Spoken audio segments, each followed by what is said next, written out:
But it's not just an eternal problem, it's everyone's problem. It's a universal problem. And that's the other thing that we have to highlight as we think about this world's greatest problem, because that's really what the text takes us to today. In fact, Paul pushes in on this really, really hard. No less than 9 times, Paul will drive home the point that this is your problem, it's my problem, it's everyone's problem. We've all fallen short. We've all done wrong. We've all been separated from God because of our sin. He begins with this question in verse 9, are the Jews any better off? Not at all, for we have already charged that all, here we go first of 9, one of 9, all, both Jews and Greeks, are under sin.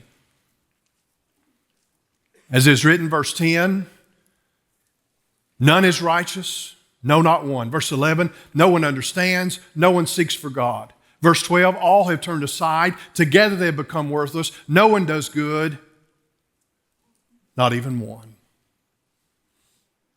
9 times, repeating himself. But just in case you're hearing Paul's words today, or someone was reading his letter back then, and you might be thinking to yourself, well, true, that's a problem for a lot of people. It's just not my problem. Paul's going to use an illustration to drive home the point.